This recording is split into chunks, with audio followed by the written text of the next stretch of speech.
and welcome to my Nature Diaries. Today I want to talk to you about 4 tips or 4 ways that you can simplify your realistic drawings. The snow and cold weather finally broke here, and I was able to get out to a local nature realm, which is also a bird sanctuary, to try and capture some drawings of mostly birds and some squirrels and things, whatever I could find to draw. I was really working on capturing just some different angles and poses. To draw the songbirds close, I happened to have some sunflower seeds, and I also brought a large drawing sketch pad as well as a mechanical pencil. After laying down the seed, it really didn't take very long for the birds to show up. And after that, I was able to feed them from my hand. And what a great opportunity to capture video and footage of these little creatures. I also made sure to take time to capture some live poses, even just drawing some lines to represent their movement, because these guys are really fast. Nothing too fancy here when it comes to the sketches, but it was just enough to capture an image. All in all, it was really good practice, and it made me think about how I could simplify drawing even more, whether it's out in the field or in your own studio. And that brings me to my first tip, which is using angles. What I mean when I say using angles is more about the direction of your drawing. We can see in these simple drawings just the lines that were representing the angle or the direction that especially the birds were facing. Using a few screenshots that I took from video when I was out with the birds, I'm going to go ahead and capture some of the direction or the angles that this bird is using in its particular pose. I'm making lines to show the direction of its head, its body, its tail, and even its legs. And you can see that I have even arrows kind of showing the direction that they are facing. Adding these angles to your drawing really create a bit of a skeleton or a structure in which you can shape your drawing around. Using lines as angles can also help to place like the beak in this case, and then I'm also using the beak and then lines to connect the back of its head to figure out where the eye goes, and then also the wing shape as well. Feeling much more confident, now I can draw directly into my journal. You can also use this idea of angles whenever you're drawing a plant or a flower in this case. Using angles to show the direction of the leaf shape and the stalk can be a help as well. Now we can move on to shapes.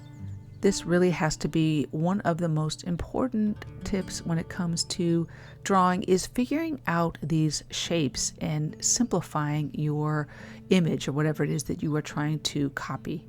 This technique works great for reference photos as well as trying to draw something from real life. Here you can see some of the shapes, like a triangle for the leg, and then of course a skinny triangle for the beak. And again, I'm going to use that beak line to help me figure out where I'm going to put that little circle for the eye.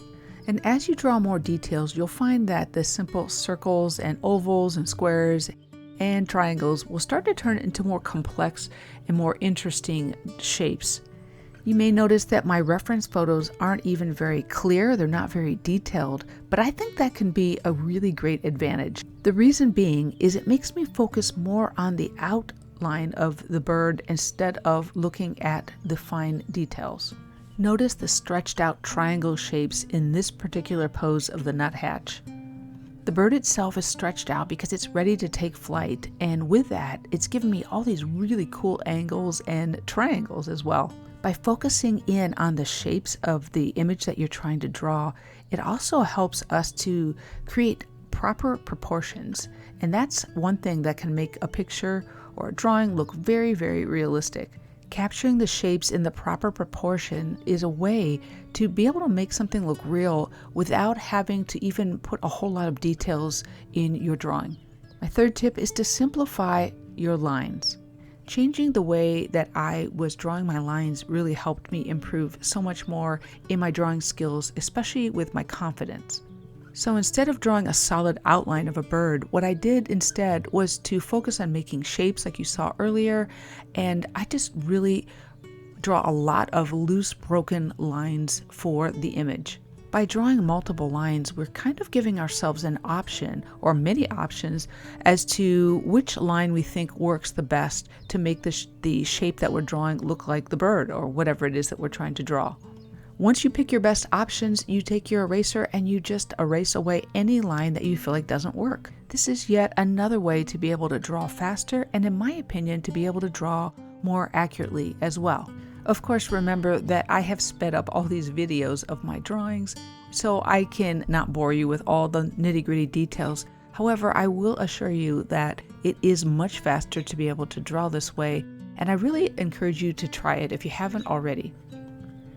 This technique of drawing in broken, simplistic lines works really well with a fountain pen or permanent ink too.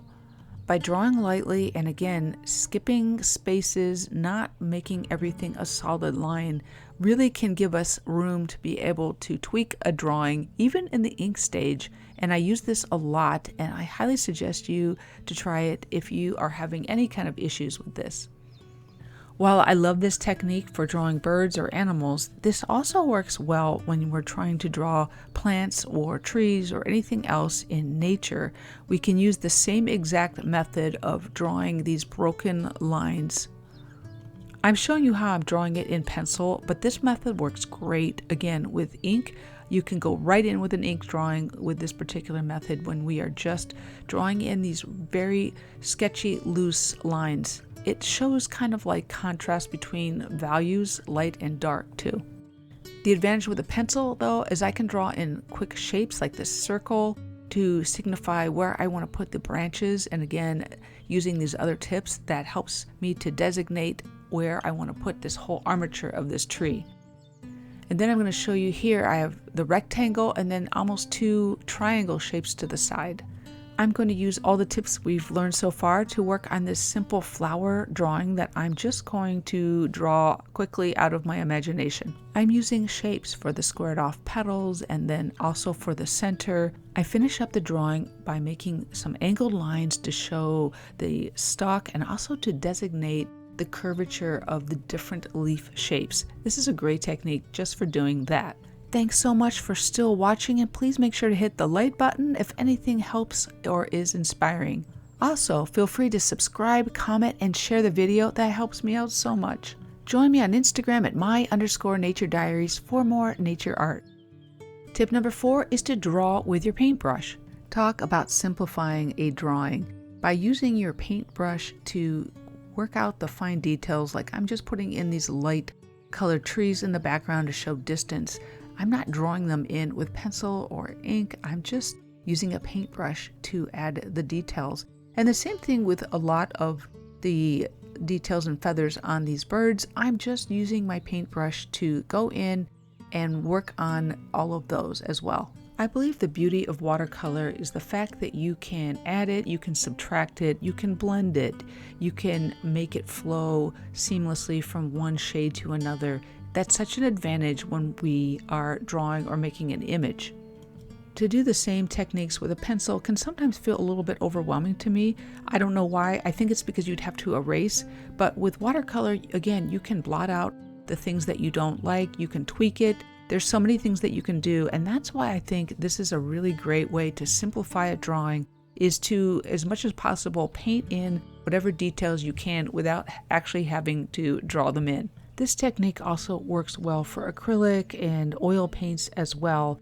And maybe that's where I get it from, because that's what I used to do with my acrylic paints, is I would just do a rough frame in of the image and then I would go ahead and draw in the details with my paintbrushes. Of course, how you like to draw and paint is entirely up to you. However, if you are feeling stuck anywhere, it's always good to try out a different technique just to see if you think it might work better for you. I think it's difficult to say that there's only one way to do something. I feel like it's more about what feels good and comfortable for you and the way you learn and your particular style of painting, drawing, or whatever it is that you do in your art. Drawing the details with your paintbrush is a time saver any way you look at it, and I would love to hear from you if this is something that you have tried or something that you have found is successful for you. Once again, thank you so much for liking, commenting, sharing, subscribing, and also for those of you who have given through super thanks. I really appreciate everyone's support of the work that I do here. It's what keeps me going. Let me know in the comments if anything has been helpful or if you have something to share. And remember, as always, you are so amazing and creative. Till next time, See you later.